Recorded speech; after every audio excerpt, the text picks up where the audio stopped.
Hello, everybody. Welcome back to Firewalls Don't Stop Dragons. And you're in for a special episode. In fact, an annual episode, a new annual tradition. We will be doing the best of this year, of course, 2020. And in years going forward, I think we'll probably do this for basically the holiday episode every year. And so what I did is I went back through all of my podcasts for 2020. And this year I focused on the tips of the week. Like I went back and after all the 52, I guess, episodes, all the news shows at least had a tip of the week. And I went back and found the best of the best, the cream of the crop. These are ones that are still relevant today. And I think kind of some of the top tips basically for the year. So we will get to that in just a minute. So note a couple things being a best of episode. Some of these things are going to refer to things in the past. Some of these are going to sound a little funny, like I'm going to jump right into some things. And it's a little bit of a disconnect there between them, but there's only so much I can do about that. There will be a nifty new sound in between each of these things to denote which one's which. And I'm going to tell you which episode and what date they came from right before each one. So it'll sound a little different than my normal episodes do, but hopefully if you missed any of these episodes in the past, or maybe you heard them and forgot to write some of this stuff down, or you never got around to doing the things that I recommended you do, now's your chance. Now, there is a ton of stuff going on in the news, so we will be having a big news show in a couple weeks. In particular, we're definitely going to be talking about this whole SolarWinds government hack fiasco.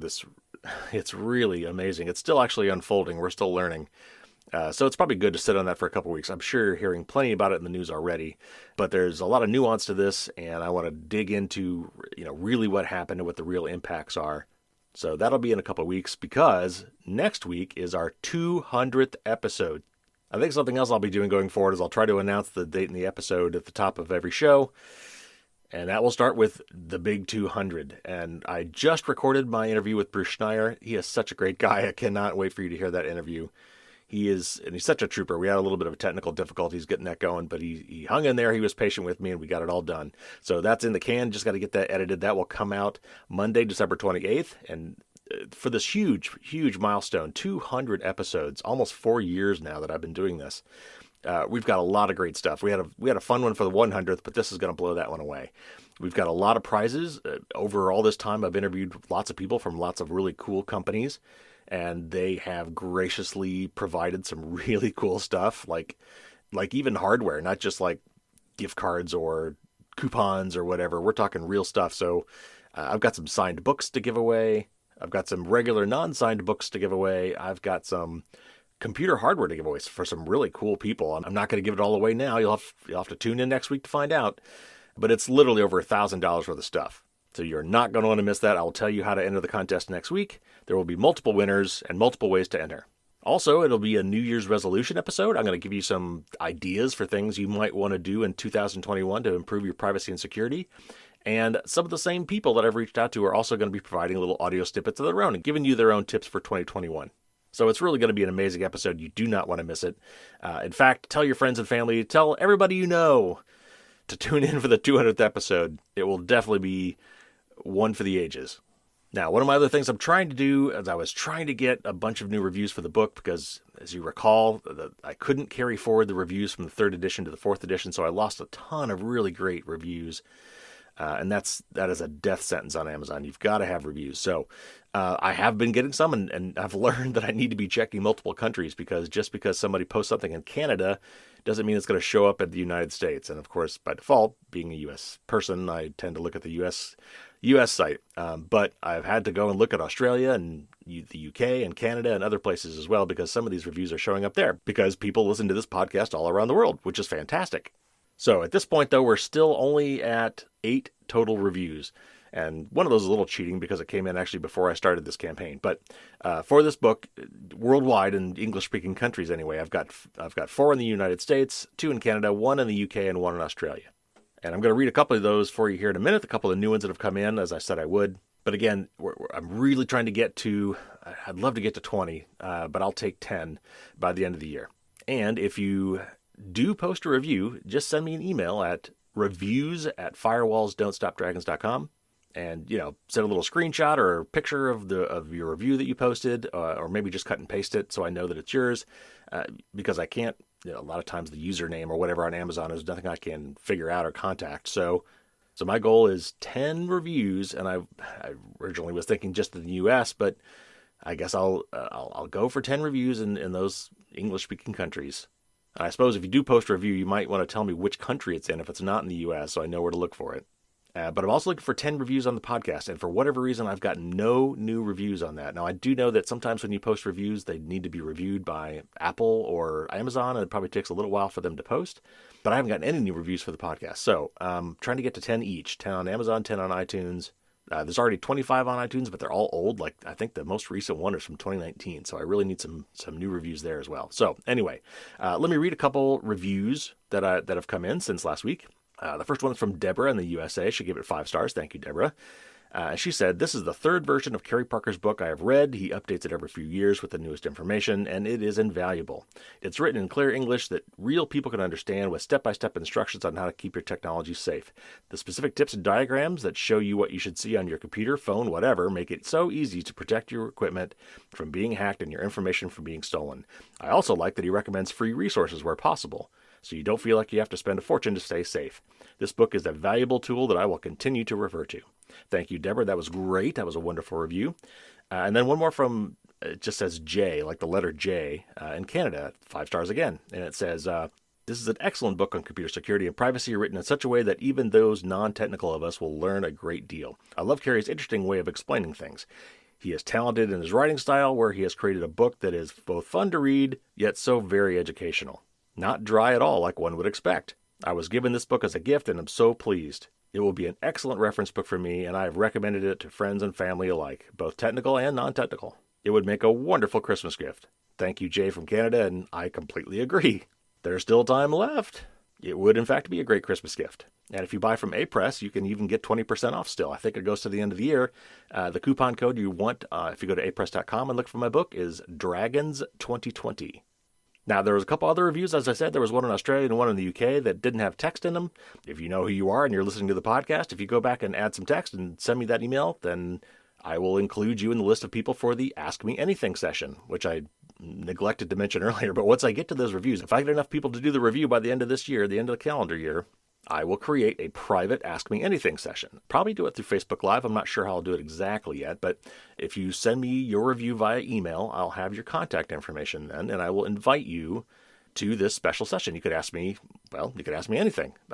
Ideally, I would think you'd ask me questions about privacy and security and things like that, but this is your session. They don't call it an Ask Me Anything for nothing. So that will be in January probably, so you've still got a little bit of time left.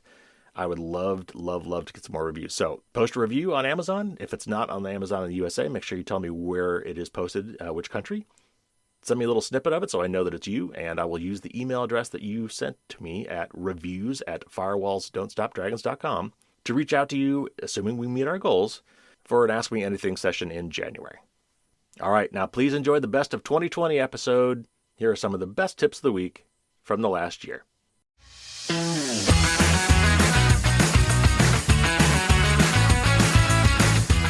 Episode 149, January 6th. If you are a Windows 7 user, if you are running Windows 7 operating system, you need to upgrade to Windows 10. Because as of January 14th of 2020, which as of this taping is not much more than a week away, they will stop sending updates, free updates to the operating system, meaning that you will not get security fixes. And as I've said many times on this show, that is a bad thing. You always want to stay up to date because software has bugs, and we find fixes for those bugs all the time. And you want to get those fixes in it, because if you don't have them, you are vulnerable. Windows 7 has been around a really long time. So if you still have Windows 7, that probably means you've got an old computer, which it's not such a bad deal to have an old computer. It's really the software you want to make sure is up to date. And that will lead into the tip of the week because, believe it or not, it is still possible to get the Windows 10 upgrade for free. So basically it's this. You need to go to the Download Windows 10 webpage. On that site, there's a button that says Download Tool Now.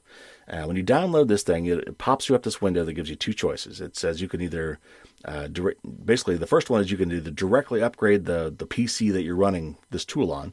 So you've got, let's say you've just got the one Windows 10 machine and you download this tool and you run it. Well, then you can just run this in place and just it'll just do it right then and there and you'll be done.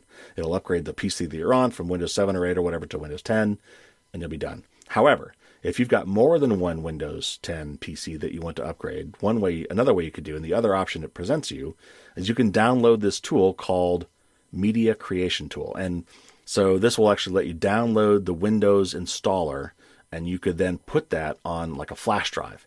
And from that flash drive, then you could take it to multiple Windows PCs and use that to upgrade multiple Windows boxes. So you will not be asked for a product key, apparently. When the upgrade is complete and you've connected to the internet, you will now have a digital license for Windows 10. And you can confirm this. You go under Settings, Update Security, and look at Activation, and it should say that you've got a valid Windows digital license there.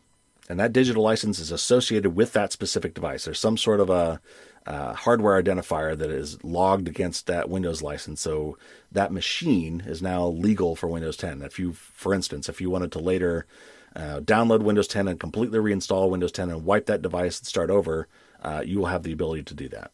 Now, Microsoft is not advertising this anymore. So, some people say, well, is this legit? I mean, is this, if I do this, am I going to have a real legal license to Windows 10? And I'm not a lawyer, but they do have a pretty good long discussion of why they believe this is totally legit. And basically what's happening here is it's just kind of a wink, wink, nudge, nudge thing that Windows isn't making a big deal out of it. But if you want to go out of your way to do this, you can still get it for free.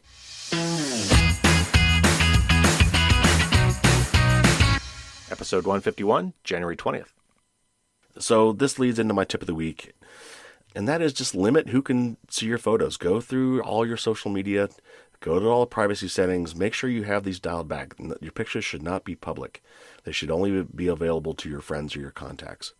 And if you have the capability to limit even some of that, you might. You should probably avoid associating your name with photos anywhere, which a lot of these services, social media accounts allow you to tag people and tag yourself. Refrain from doing that. There are some of these things that will allow you to prevent others from tagging you. I would recommend that you do that as well. And finally, and this is going to be hard, I think Apple offers this automatically when you upload photos anywhere, I think. Facebook may be doing this as well, but whenever you take a photo, especially on a smartphone, there's a lot of metadata embedded in that photo. Some of the things like, what the lighting was, what f-stop was used, magnification, all that kind of stuff, but very often also your GPS coordinates. So be aware that if you're uploading photos somewhere, that photo may come with it exactly where you're located. Be thinking about that when you're taking a picture of your young child's birthday party in your backyard, or at the local park where they play all the time. Or if you have an abusive ex that is, or stalkers or whatever, just, you got to be aware how much information you're giving away when you post these photos on these public websites. Episode 160, March 23rd. This is an article from Naked Security, which is the Sophos blog, and it's titled, Dirty Little Secret Extortion Emails Threatens to Give Your Family Coronavirus. And let me just read this article. Cybercriminals really do know no limits. Remember sextortion, where they say they'll spam your friends and family with X-rated photos of you that they got via malware? At least, they will unless you pay them $2,000. Well, Sophos security team just sent us a phish email they received that shows the stakes just got a lot higher and way more offensive. Now, the price is $4,000, and if you don't pay, then they're threatening to infect your family with coronavirus. As crazy as that sounds, the crooks are making that threat because they want you to believe that they really do have deep, dark insights into everything you do because they're deep inside your computer and your digital life, and because they can track you and your family everywhere. So, and then they actually show a screenshot of what this email looks like. And, there's some redacted things in here or whatever because this was actually sent to a person. But here's what this email looks like. The title is subject, and it has your name, and then it has your password. And it goes on to say, I know every dirty little secret about your life. To prove my point, tell me, does this ring any bell to you? And this part is redacted, but it's the password. And it goes on. It says, it was one of your passwords. What do I know about you? To start with, I know all of your passwords. I'm aware of your whereabouts, what you eat, with whom you talk, every little thing you do in a day. What am I capable of doing? If I want, I could even infect your whole family with coronavirus, reveal all your secrets. There are countless things I can do. What should you do? You need to pay me $4,000. You'll make the payment via Bitcoin to the below-mentioned address. And if you don't know how to do this, just search how to buy Bitcoin on Google. And then it gives his Bitcoin wallet address, and it goes on, it says, You have 24 hours to make the payment. I have a unique pixel within this email message, and right now, I know that you have read this email. If I do not get the payment, I will infect every member of your family with coronavirus. No matter how smart you are, believe me, if I want to affect you, I can. I will also go ahead and reveal your secrets. I will completely ruin your life. Nonetheless, if I do get paid, I will erase every little information I have about you immediately. You will never hear from me again. It's a non-negotiable offer, so don't waste my time and yours by replying to this email. Now, if you got that email, and if they had correctly put one of your old passwords in that email, you would probably be scared. But let me finish the article and then we'll talk about it.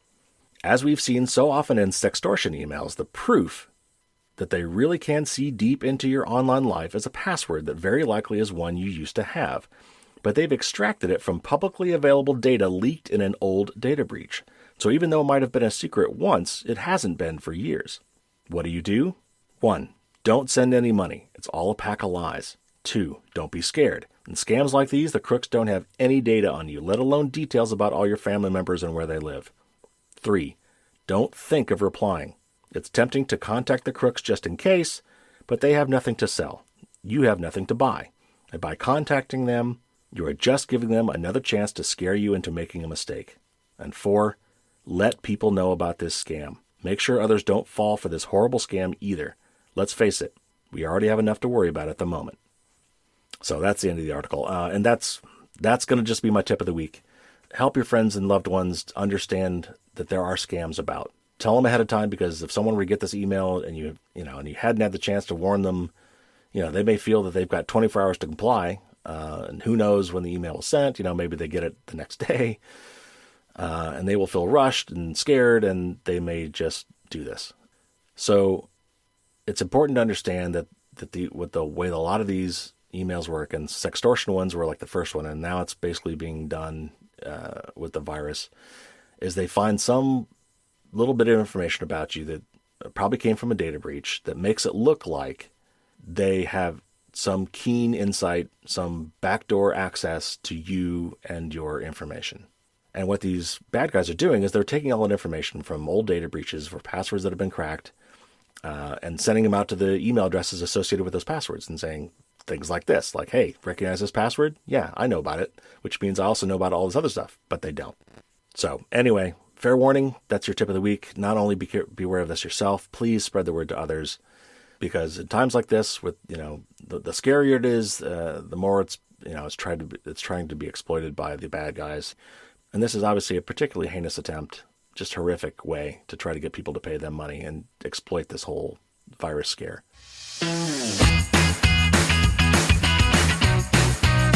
Episode 163, April 13th. I ran across this, I think, on Twitter, and it's from some company I've never heard of called Doist.com, D-O-I-S-T. I don't know who they are or what they do, but they published a nice little list of some general security tips, and so I took that list and kind of modified it a little bit. For those of us working from home, you may have your corporate laptop or your corporate phone now at home and trying to do work on those devices. Now, if you work for a big company, they've probably got all the security stuff all figured out, and you already know what to do. But if you're working for a smaller company, maybe they really don't have their act together or really know what to do. And honestly, these tips that I'm about to give you really apply to everybody every day anyway.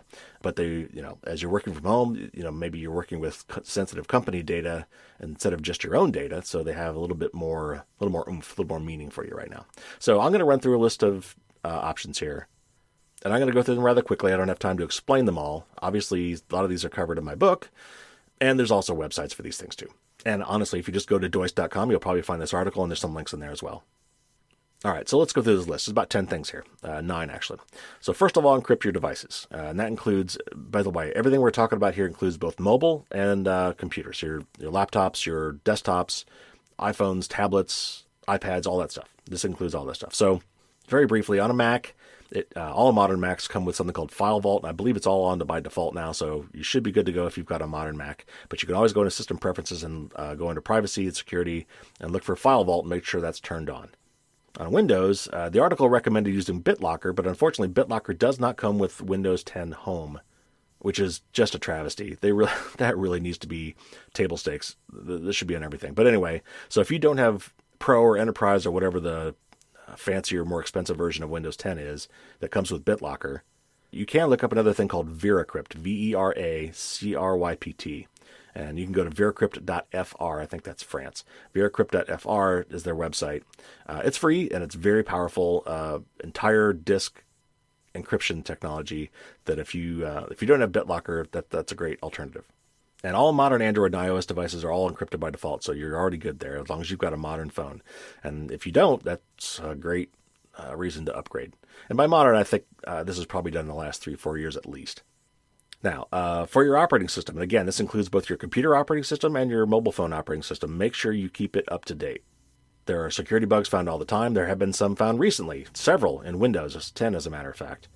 And some in Apple iOS and in Mac OS. So with these, especially when these the security updates are usually like the dot release. We call them dot releases because there's a lot of periods in them. So if it's like 10.13.1 and now there's a 10.13.2, that's probably a security update. Those smaller releases, definitely take those. Now, if you're going from 10.13 to 10.14, those are much bigger things. Usually for those, I'll wait a few days to a week because most of those are just new features. Though a lot of times they come with security stuff as well. So install them soon, but you might wait a couple days at least to make sure there's no major problems because there have been major problems lately with operating system releases.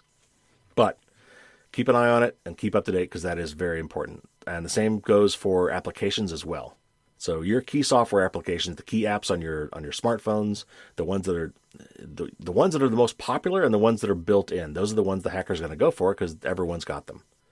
So Microsoft Office, Excel, Word, PowerPoint, all of those, Outlook, your web browsers, Chrome, Firefox, Safari, Edge, and by the way, if you're using Internet Explorer, stop. Go get Firefox or something else. Internet Explorer should be not used by anybody anymore. The other common one that hackers like to go for are PDF readers, in particular Adobe's PDF reader. Don't use that. I would definitely not. If you've got some business reason to use it because you need to edit PDFs or something like that, you may be stuck with it. There are some other ones that you could look at, though. There's one called Sumatra PDF. It's free. It's very bare bones. And there's another one called Nitro PDF, which does cost money, and that might be a better replacement for Adobe. On a Mac, of course, you could use built-in Preview app, which is pretty good. And honestly, on any system, a web browser. Almost all web browsers will render a PDF file. So if you just want to drag and drop that PDF file onto your Firefox or Chrome or whatever, it'll open it and read it too. And because most browsers are sandboxed and have some built-in protections, it's actually a little bit gives you a little extra layer of security going that way. All right, next up, disable automatic login on your smartphones. Make sure you set a PIN code on those, and also on your laptops as well. Make sure you set a password on those, and make sure that they kick in a reasonable amount of time. On a mobile phone, you might have that kick in. It probably does this automatically, in seconds, 15, 30 seconds, something like that. On a laptop, 5 minutes maybe. It might be a reasonable amount of time to have your screensaver kick in and to lock down. Also, if your phone supports it, biometrics is fine. Fingerprint or Face ID, those are fine too. Just make sure that there's some sort of protection on it. Next up, use a password manager. Humans are horrible at remembering stuff, and they're just not up to the task of remembering good passwords. If it's good enough for you to remember, it's probably not a good one, especially if you've got to remember 100 of them, 100 different ones, because you need to use a different password for every different thing. And because we're bad at that, we tend to come up with what we think is one good password and use it everywhere. That's a horrible practice. So the way you get around that is use a password manager, and the password manager can generate crazy random passwords that you'll never remember, and no one will ever be able to guess, and they'll remember them for you. And then all you have to do is come up with one good master password for your vault.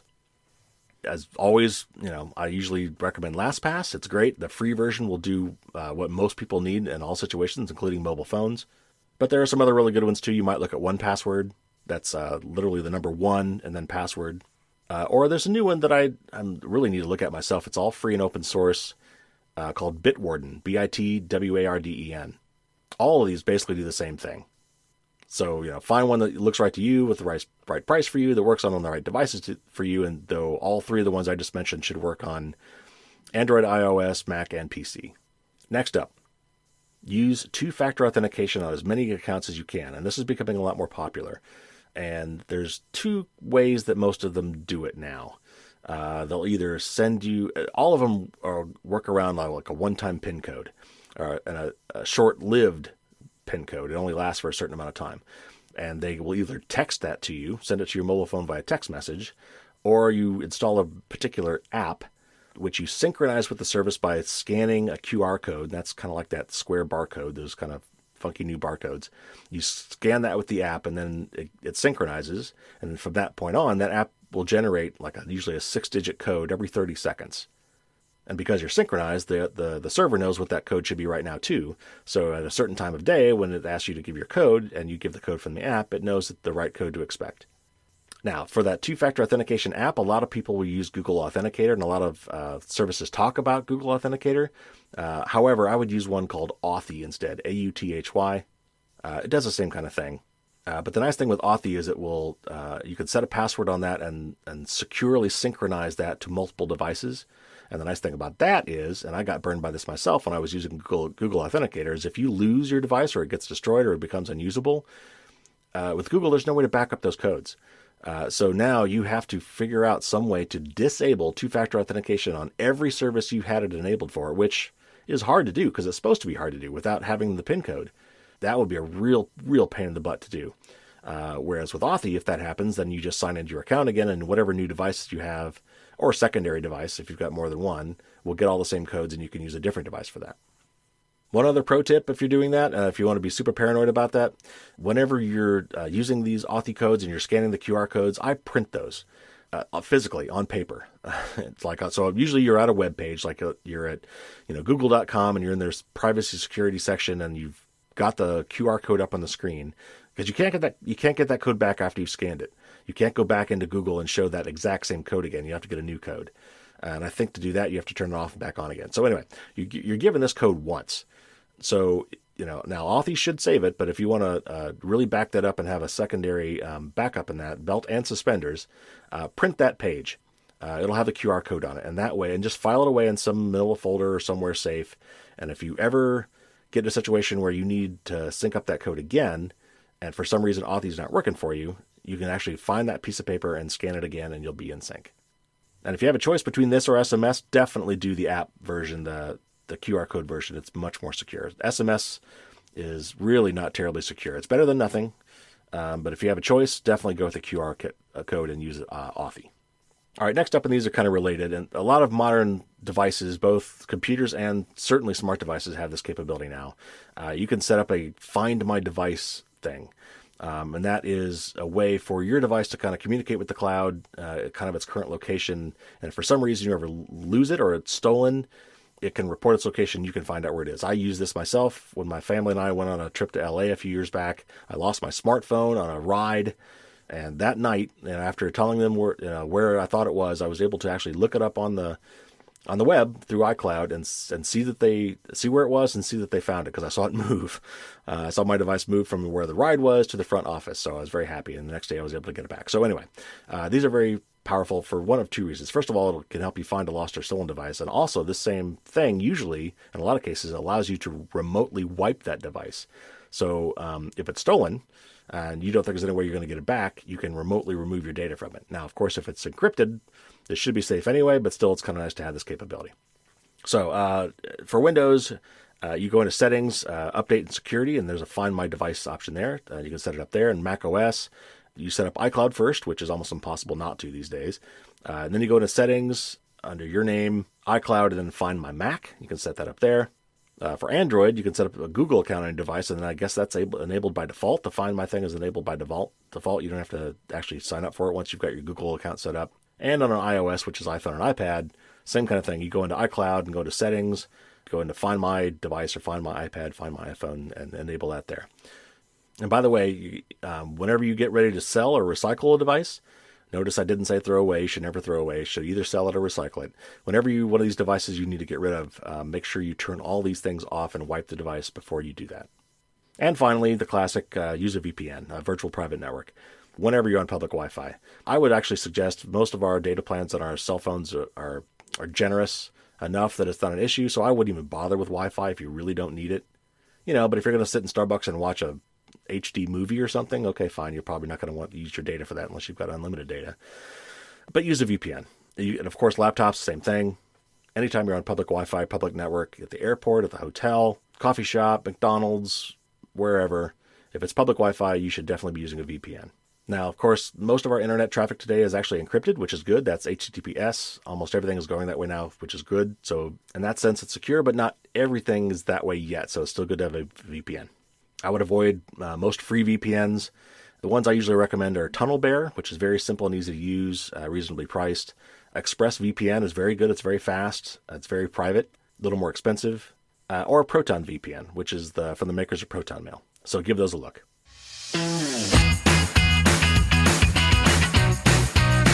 Episode 164, April 20th. There's a couple articles I looked into for this, and one was from the Federal Trade Commission at the U.S., and it's got some good kind of overviews here. So I'm going to start with that one.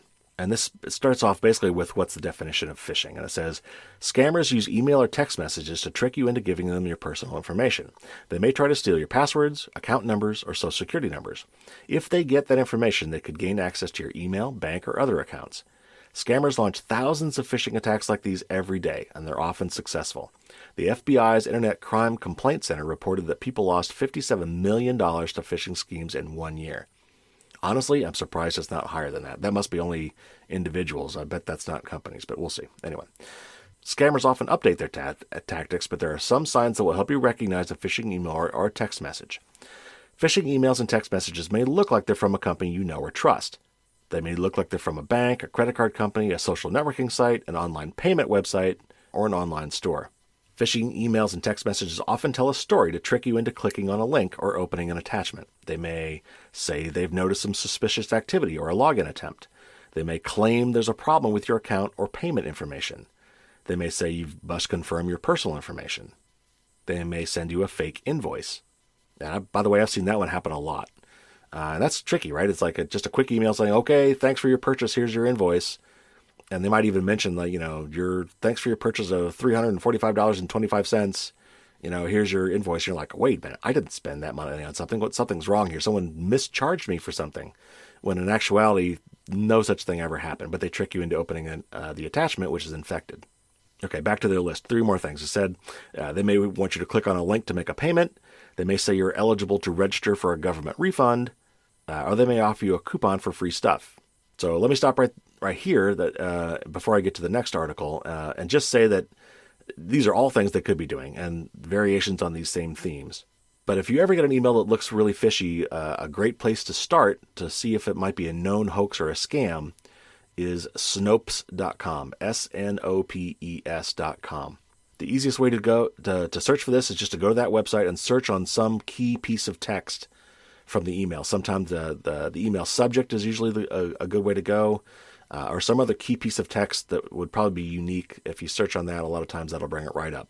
All right, and now I usually try to quote the website I got these from, but I forgot to write this one down, so I forget where I actually got these from.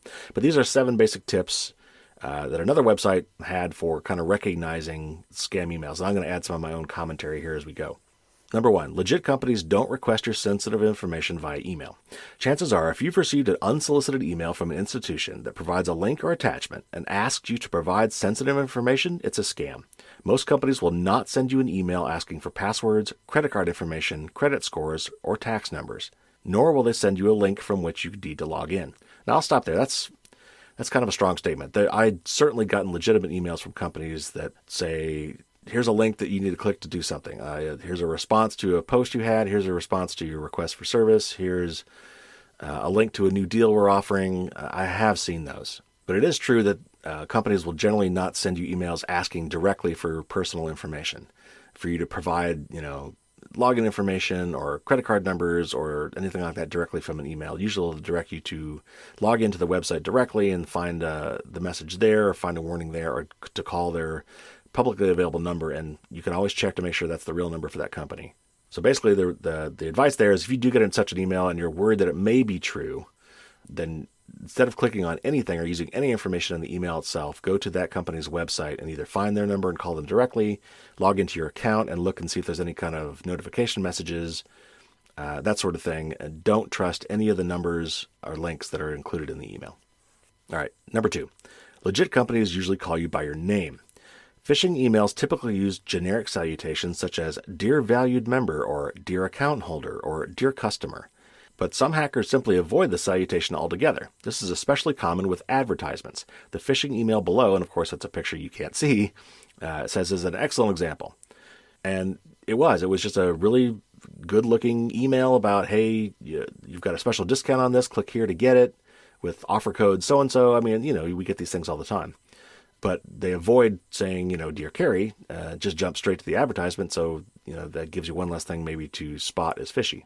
But it's also important to realize that, so if they don't use your name, if they do use a generic salutation, and it's from a company that should know your name, like you have an account with them, like your bank or Facebook or whatever, they know your name, and Apple, Amazon, right? So if they start off with Dear Valued Customer, or sometimes they'll try to use the email address, like let's say your email address is joebob125@yahoo.com. So they might start off with Dear joebob125. Well, that's obvious. It came from your email address. But also realize that sometimes email addresses have your full name in them. So if you were joe.smith@gmail.com, that's your email address. So it shouldn't be surprising if they say Dear Joe. But it's also just because it does use your name doesn't mean it's legit. Sometimes in data breaches, they not only get your email address, they get your full name. Or if they've hacked some other person and they've raided their contact list, their address book. Well, their address book is not only going to have your name, it's going to have your not only going to have your email address, it's going to have your full name too. So it just because it goes one way doesn't mean it goes the other way. So if it doesn't have your name, if it uses some generic salutation, that's fishy. But if it uses your real name, that doesn't necessarily mean it's legit. All right, number 3. Legit companies have domain emails. Don't just check the name of the person sending the email. Check the email address by hovering over your mouse over the from address. Or sometimes you can click a little thing for more details to see the full address. Make sure no alterations, like additional numbers or letters, have been made to the domain name, basically. Check out the difference between the two email addresses as an example of altered mails. Michelle@paypal.com and Michelle@paypal23.com. Just remember this isn't a foolproof method. Sometimes companies make use of unique or varied domains to send emails, and some smaller companies use third-party email providers. So again, it's basically to say, make sure that the email address actually says, paypal.com and not paypal23.com, or it really does say ebay.com, not ebay.somethingelse.com. Those are common things. So those are things that might tip you off that are wrong, but again, it's not foolproof. And the other thing to realize is that it's not that hard actually to spoof the from address. They could actually say it's from apple.com, some email address at apple.com, and maybe it's like no reply at apple.com, right? So you're kind of giving the clue there that even if you reply to that email, you shouldn't expect a response. But they've faked that from. They don't expect you to respond to that email. They want you to click a link. So in order to get you to bite on the scam, it doesn't require you to reply to the email. Therefore, the from address doesn't even need to be legit. Number 4, legit companies know how to spell. This is a good one. Possibly the easiest way to recognize a scammy email is bad grammar. An email from a legitimate organization should be well written. Little known fact, there's actually a purpose behind bad syntax. Hackers generally aren't stupid. They prey on the uneducated, believing them to be less observant and thus easier targets. Now, I think that's kind of bogus.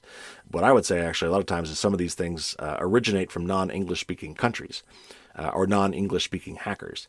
And so their attempts to generate a plausible English email ends up resulting in bad grammar or odd syntax, bad spelling, that sort of thing. And one other interesting thing to note is a lot of times these bad guys actually misspell things on purpose. Or sometimes they even get really clever and they will use a different alphabet, like say the Greek alphabet or the Cyrillic alphabet, which happens to have characters in the alphabet that look like English characters. Enough that you would probably read right over it and not notice it. For example, the Greek alpha would look like a lowercase a. And the reason they do this is because a lot of spam blockers, automated systems that are trying to catch spam and put it in your junk folder before you ever even see it, are looking for keywords and phrases, but they do it using the English version of those phrases. So when they're searching and they don't find it, then they let it through, and then you see it, and then you're trapped into thinking it was a real email instead of a junk email. All right, number 5, legit companies don't force you to their website. Some phishing emails are coded entirely as a hyperlink. Therefore, clicking accidentally or deliberately anywhere in the email will open up a fake web page or download spam onto your computer. And that's true, and I've seen that sometimes. It basically, you can basically set up, because a lot of our email is actually in HTML format, which is the format of the web, so they can do fancy things like images and links and nice fonts and all that kind of stuff. But you can actually set up the entire web page such that if you clicked anywhere, it's basically like clicking some link.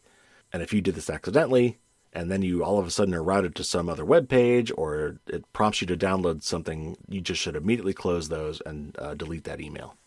Number 6, legit companies don't send unsolicited attachments. Unsolicited emails that contain attachment reek of hackers. Typically, authentic institutions don't randomly send you emails with attachments, but instead direct you to download documents or files from their own website. Like the tips above, this method isn't foolproof. Sometimes companies that already have your email will send you information, such as a white paper that may require a download. In that case, be on the lookout for high-risk attachment types that include .exe, .scr, and .zip.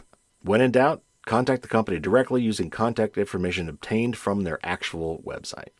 And again, this is mostly true. It's not that you'll never get an attachment from a company. The key in a lot of these things is unsolicited. So if you ask someone to send you a copy of a bill or an invoice or something like that, well, then you should expect that. But if you get an email out of nowhere with an invoice attached that you never asked for, that's where you might want to be suspicious. And finally, number 7, legit company links match legitimate URLs. URL is a universal resource locator, or basically a fancy name for a web address. Just because a link says it's going to send you to one place doesn't mean it's going to. Double check the URL. If the link in the text isn't identical to the URL displayed as the cursor hovers over the link, then it's a sure sign you will be taken to a site you don't want to visit. If a hyperlink's URL doesn't seem correct or doesn't match the context of the email, don't trust it. Ensure additional security by hovering your mouse over the embedded links without clicking, and ensure that the link begins with HTTPS. So this one can be a little bit tricky, but basically the idea is if you take your mouse and hover over a link, and this happens on a web page or pretty much anywhere, if you hover over the link, usually there's a little status area. Either it's right under your mouse pointer, or sometimes it's kind of like at the bottom or the lower left. And as you hover over links, it shows you the address, like whether that link is, if you click that link, what you're really clicking on. And very often in these scam cases, what the text actually says in the email, and it looks like a link, when you hover over it, the actual link is something else entirely. That's a big red flag. However, I will tell you that it is possible to fake those links. So, even if the link looks legit, like it's, https://paypal.com/something, there are tricky ways to, even when you hover your mouse over that, to make it look like that's what it is when it's really something else. So generally speaking, if you get a link or a button that tells you to click on something, just don't. If at all possible, just go to the actual website itself and try to find that same thing there. Or if it's something you think you need to download in some really weird URL, you just go to that company's website, call them directly, or contact them directly through some official channel through their website to try to get that same information that way. So a couple other points I want to make here, and that is that using a password manager like LastPass or 1Password or some of these other ones is a good protection in a lot of these cases, because even if you did accidentally click a link, like thinking it really was a real legit Apple link or a PayPal link or eBay link or Amazon link or Bank of America link or whatever, if you click it and bring up the web page and they have a really legit looking web page there, if you have an account for that site, but your password manager is not offering to fill in the password for that site, then it's probably not the real site. In other words, your password manager is only going to offer to fill in the passwords on the legitimate site. That means that it's the exact host name associated with your account. So it's definitely paypal.com and not paypal23.com, for example. Because if you went to paypal23.com and you have a PayPal account, but your password manager doesn't know how to fill in a password for that, then that's a big tip that paypal23.com is not legit. There's one more little paragraph on this page I want to read. It says, it doesn't matter if you have the most secure security system in the world. It takes only one untrained employee to be fooled by a phishing attack and give away the data you've worked so hard to protect.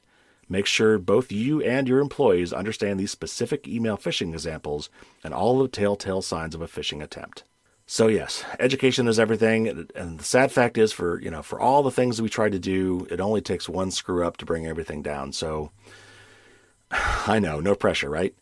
So education is the main thing. Be cautious, be skeptical, and when in doubt, just bypass the email directly, go directly to the website in question, and log in directly there, or call them using the phone number published on their website. Or if it's, some coupon or something, just blow it off and delete it.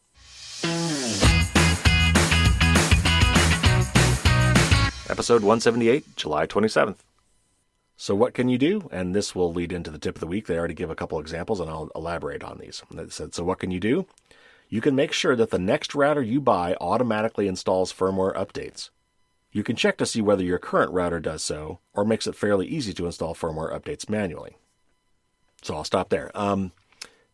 This is a new feature for a lot of modern routers, and it's really essential. Basically what it says is, their software, all software has bugs, and so whenever there's a bug found, they ship out a new update that has a fix for it.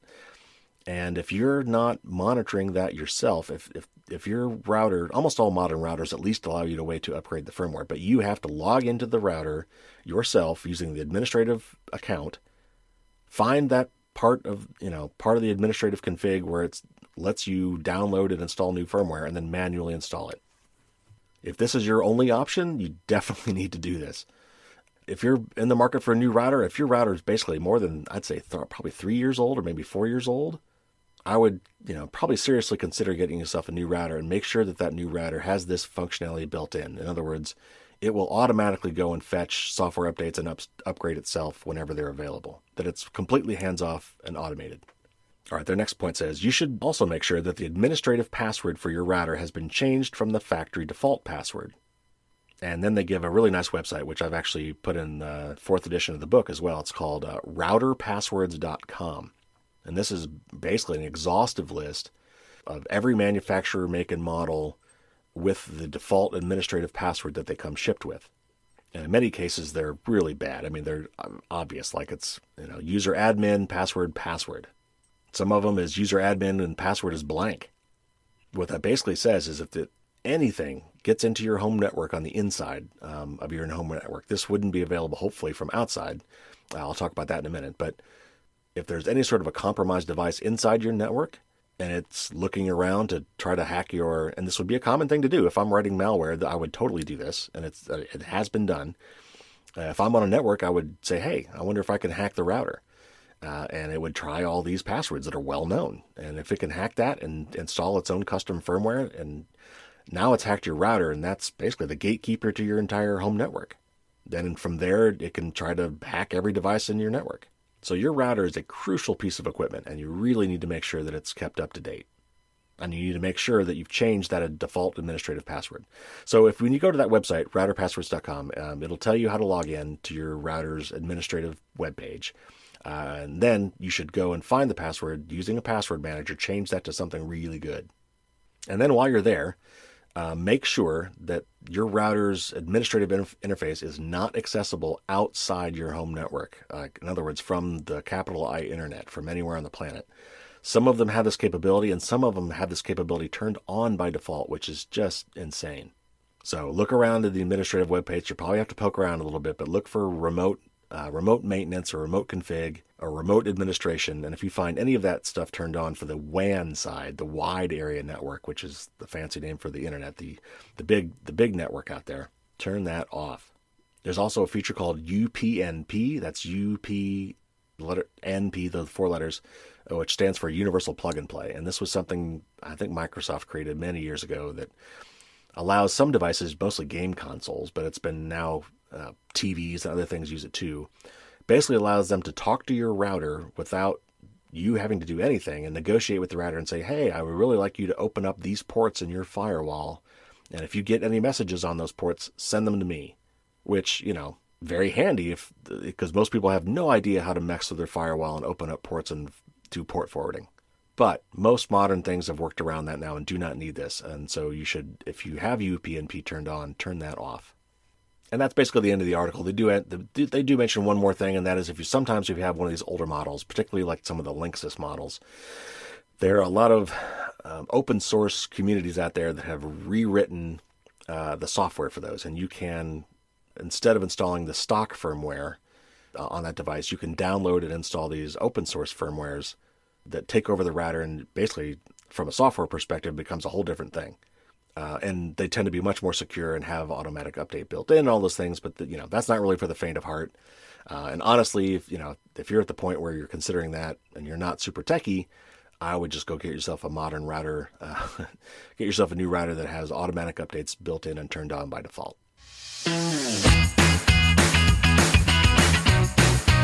Episode 182, August 24th. I've been trying lately to make you aware of some really cool security and or privacy tools. And today we're going to talk about one called VirusTotal. So VirusTotal is a web-based service, though they make an application you can download as well. The basic idea is it's kind of like antivirus software, but it's really more of a one-off check of a file. Like, so let's say somebody sends you an email attachment and you don't have antivirus installed on your computer, or maybe you don't trust your antivirus to be 100% accurate, which is, that happens.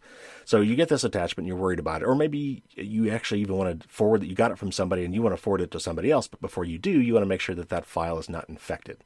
You can take that file and upload it to the VirusTotal website, and it will scan it for you. And it's not just one scan. They actually have like 70 or so different antivirus scanning tools built in that all look at it. And what's really happening kind of behind the scenes is this is in conjunction with a lot of antivirus and security researchers who are trying to improve their products. So it's a kind of a win-win. So you upload this thing, all these other guys get a chance, all these other tools get a chance to look at it and evaluate it and see if they think it's malicious or not. And oftentimes you'll get a mixed bag. You'll get some of the 70 things will say it's bad, and some of the 70 things will say it's good. And it doesn't tell you what to do at that point. You have to make a decision based on what the results are. But it's also a way for these companies to help improve their products. Also, interesting aspect of this tool is you can give it web addresses or URLs or URLs, Universal Resource Locators, the technical name for a web address. So if you're worried about going to a particular website, you can copy and paste the website address and paste it into VirusTotal as well, and it will, on your behalf, go to that website, load it up, and look for any sort of malicious JavaScript or other malicious links on that site. Or if it happens to be a known phishing site or whatever, it can come back and tell you whether or not it thinks that website is a safe place for you to go to. As I said, you could actually download a VirusTotal app locally if you want. You can also they make a browser extension for Firefox and Chrome and others, so that when you go, like you can right-click on a link and it's just built right in. You can tell VirusTotal to scan that link right there in the browser. If you go to download a file, you can have VirusTotal look at that file for you. And finally, there's another way you could do it. You could actually email them as well. If you get an email with an attachment and you're worried about the attachment, you can actually just forward that email to scan@virustotal.com. It'll scan it that way too and send you back a report. So there's a couple caveats to this, and one of them is privacy. So be aware that any file that you send, or even any web address you send, multiple third parties are now free to keep. And just to make this clear, let me read a little snippet from the privacy policy on their webpage. It says, files and URLs sent to VirusTotal will be shared with antivirus vendors and security companies so as to help them in improving their services and products. We do this because we believe it will eventually lead to a safer internet and better end-user protection. By default, any file or URL submitted to VirusTotal, which is detected by at least one scanner, is freely sent to all those scanners that do not detect the resource. Additionally, all files and URLs enter a private store that may be accessed by premium, in other words, security and anti-malware companies, by premium VirusTotal users so as to improve their security products and services, unquote. So bottom line there, just be aware that whatever you send them, if it's a document that contains personal or private information or things like that, hopefully you can hope that these companies will not abuse that, but some human might actually see what that is. And the one other interesting, ironic part about all of this is a lot of people would claim that VirusTotal is actually helping the bad guys, because there's nothing preventing bad guys from doing this as well. So if I'm going to create a new malware, I might want to know if the antivirus companies out there will be able to detect it or not. So I might tweak it using this tool to see if I can slip it past them. And if I could slip it past them, then I know that I could slip it past all the antivirus tools that are out there. So anyway, like any tool, it can be used for good or for ill.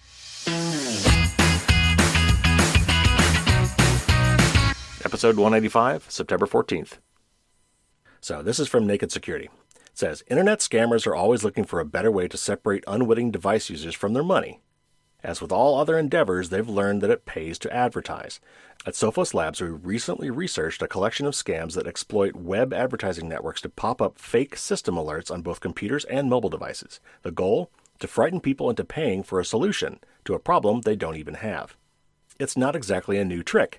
Scareware pop-ups have been used for years to prompt people into downloading fake virus protection and other malicious software, including ransomware. But the latest variations find other ways to cash in on fake alerts, using them as the entry point to technical support scams or prompting their victims to purchase fraudulent apps or fleeceware off a mobile app store. Browser developers have done a lot to limit the damage that can be done by malicious pop-up sites, including recent fixes by Mozilla that attempt to limit the ability of malicious web pages to slow down and lock up the Firefox browser, and you'll understand why that's important here in a minute. But even if the scammers don't lock up your web browser, they can make it appear that something has gone terribly wrong, and that you need to do something immediately about it. That's where the potential damage begins, with the victims allowing the fraudsters to gain access to their device and to install and extract payment for totally unneeded and potentially harmful software. These scams reap tens of millions of dollars from their victims each year. A whole industry has sprung up around fake alert scams, including scam toolkit developers and commercial platforms for managing malicious advertising campaigns. Fortunately, these scams are usually pretty easy to spot if examined critically. Like phishing messages, they often contain messages with strange phrasing, capitalization, and grammar or spelling mistakes. And sometimes they even include a countdown in order to make you more nervous, after which they suggest your phone or computer will be damaged.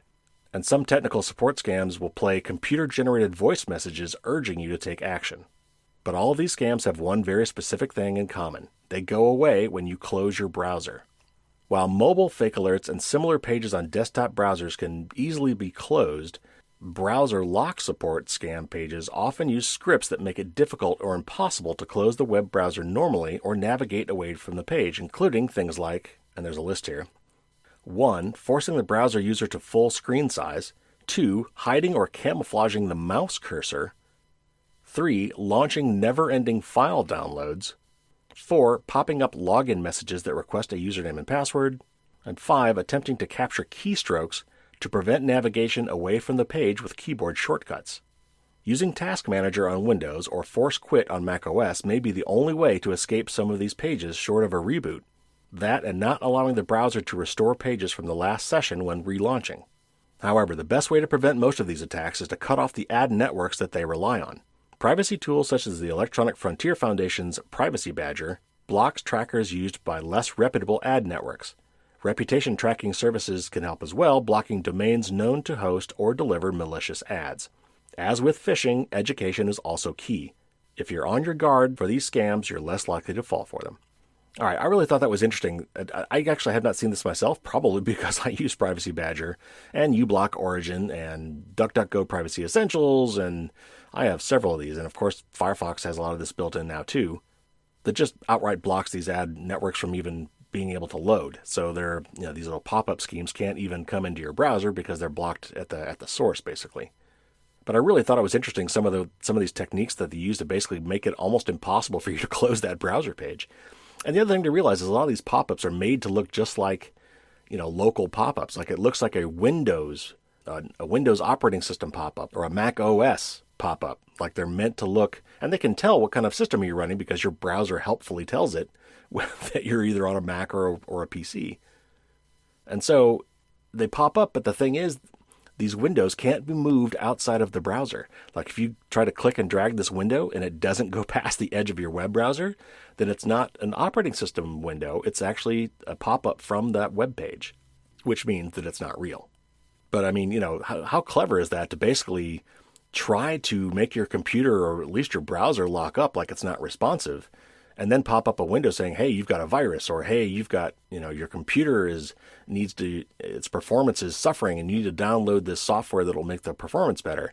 Basically, they're making it worse and then trying to convince you that the reason it's worse is because you're infected or you need their help, and then you pay for these things that you don't need.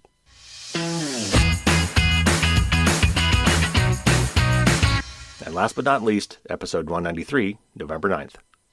So as I said at the beginning of the show, when COVID hit, video conferencing became the norm, both from working and learning from home. even talking to your relatives, because with social distancing and the pandemic, we were all encouraged to stay home more and to get together in person less.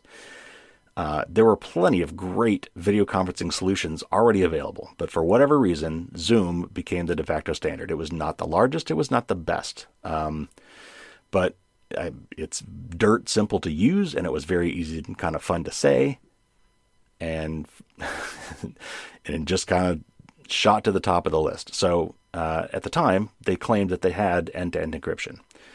They didn't, because true end-to-end encryption means that the only parties able to view the video, hear the audio, would be the two people involved, or the many people involved if it's a multi-way call. And technically what it means, being end-to-end, is you're using a computer or an iPhone or a tablet or something as your way of running the Zoom client, and so are they. And your endpoint, that device, is where the video and audio is encrypted and decrypted, so that as it's traveling the internet, going through your internet service provider and various other internet backbone companies, and crucially, in this case, Zoom, before it goes on to the other end to reach your called party, end-to-end encryption would mean that it is encrypted through that entire path. And what Zoom used to have, and actually they still have, so I'm going to tell you how to make sure you know what you're doing, was point-to-point encryption. So it was, we always talk about Alice and Bob, right? When we do encryption and crypto stories, we always bring in Alice and Bob. So Alice and Bob want to have a Zoom call, and they want that call to be completely private. So the video, as it leaves, let's say Alice has an iPhone and Bob has a PC, a Windows PC, and they've got their webcam set up and they want to do a Zoom call.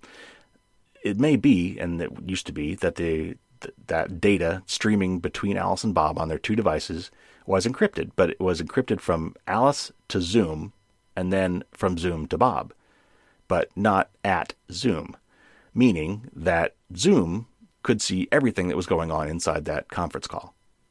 So you can kind of think of it like there's a tunnel, a pipe between Alice and Zoom, and another pipe or tunnel between Zoom and Bob, and that tunnel is opaque. Nobody from the outside that tunnel can see what's going through that tunnel, but it does end at Zoom and then restarts at Zoom before it gets to its final destination. And while it's in transit through Zoom's servers, Zoom has full unencrypted access to that data stream. And they still have that now, basically. So there are two new encryption methods for Zoom calls. One is called enhanced encryption, and one is called end-to-end encryption. So the enhanced encryption is end-to-end encrypted. It's encrypted all the way from Alice to Bob through Zoom, but Zoom chooses the encryption key and maintains the encryption key. So basically, that means Zoom still has full access to it. It's encrypted as it goes through Zoom, but Zoom has the ability to decrypt it because they have the key. Now, that's much more convenient. You don't have to worry about dealing with the keys, but it's not that much harder to do true end-to-end encryption.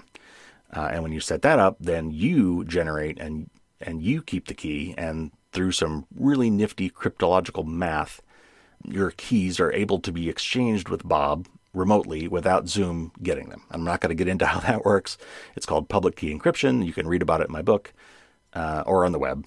But trust me, it's possible, it's doable, and it's mathematically sound.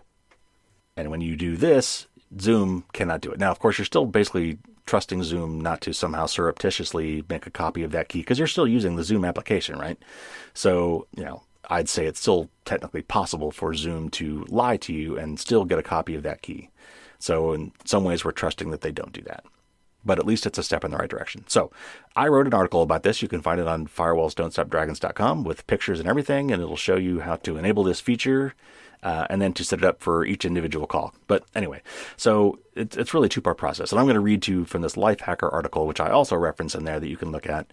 That runs through the steps real quick, but it's probably better to see it with pictures. But anyway, I'll do it just for the sake of the tip of the week, so you can get an idea of what needs to be done. So first of all, you'll have to create a Zoom account if you don't have one already. I think you could use Zoom before without both people on each end having an account. But part of the compromise here is that we don't want it to be used by the bad guys and not have any accountability. So they do force you to create an account. And with that account, when you log into that account on the web browser, and you can't do it through the app, at least not yet, you'll have to enable end-to-end encryption on your settings first. And then once you've done that, you'll need to make sure you download the latest version of the Zoom client on your iOS device, on your smartphone, on your Mac, on your PC. Make sure you got the latest software. If you do have the latest software, you still might need to restart it to make sure that it's communicating and getting the latest version of your settings. And then whenever you start a meeting, either when you an ad hoc meeting with your personal room, or if you schedule a meeting, there's an option there in the settings and advanced settings for that meeting to turn on end-to-end encryption. Anyway, let me just read this article and I'll talk about it a little bit more at the end. From Lifehacker. A technical preview of Zoom's end-to-end encryption will roll out to free and premium users in the next Windows, Mac, and Android app updates, with iOS and iPad soon to follow. Enabling Zoom's end-to-end encryption makes video calls much more secure, but there's a catch. Zoom's end-to-end encryption disables several other features, including private chats, breakout rooms, and more. We'll go over all the compromises that Zoom's E2EE end-to-end encryption, in other words, setting entails, but first let's talk about how Zoom encrypts your video sessions and why you should consider turning it on, no matter the cost. According to Zoom's blog post announcing the new encryption options, Zoom end-to-end encryption uses the same 256-bit AES GCM encryption that secures Zoom meetings by default, but Zoom manages the encryption and sharing the keys with participants. Users with end-to-end encryption enabled generate their own encryption keys locally and then share it with others in the call. Zoom never knows the key and cannot decrypt the meeting's data. If that's confusing, the bottom line is that end-to-end encryption makes it impossible for anybody outside the call to access the meeting or view its data, including Zoom itself. That boost in privacy is a welcome change, especially after Zoom's privacy policies came under scrutiny as COVID-19 drove up the app's popularity. As mentioned, turning on Zoom's end-to-end encryption disables several key Zoom features, including breakout rooms, group polling, join before host, cloud recording, streaming, I'm not sure what that refers to, live transcription, one-on-one private chat, meeting emoji reactions. The good news is end-to-end encryption can be enabled and disabled per meeting, so you don't lose access to these features permanently. This gives you the freedom to set the level of privacy and functionality you want for each call you host. Also, keep in mind the feature is in Phase 1 technical testing, so some of these restrictions could be lifted by the time Phase 2 rolls out in 2021. However, in order to use end-to-end encryption during Phase 1, all participants must have the setting turned on before joining an encrypted meeting. How to turn on end-to-end encryption in Zoom. You need to turn on Zoom's end-to-end encryption in your user settings before you can use it during a meeting. So 1, go to Zoom's web portal. 2, go to Settings, then Meeting, then Security. Then 3, enable, quote, allow use of end-to-end encryption is enabled, unquote. Then click Turn On when prompted to verify the change. Next, select your default security level. And like I said, there's 2 options here. First one, end-to-end encryption is best if you want to keep using all of Zoom's features. And it says parenthetically, you can still use end-to-end encryption for individual calls. So I guess there's a default security level. So this is the default you're setting, not the individual one. And then the second one, of course, is end-to-end encryption, which will use end-to-end encryption for all meetings, but restricted features will always be disabled for calls that you host. And I'm not sure why that's true either. And then you click Save. Anyway, and then when you go to create an actual meeting, for each individual meeting, you can tweak this once it's enabled globally. You can select for each meeting whether you want to use it or not.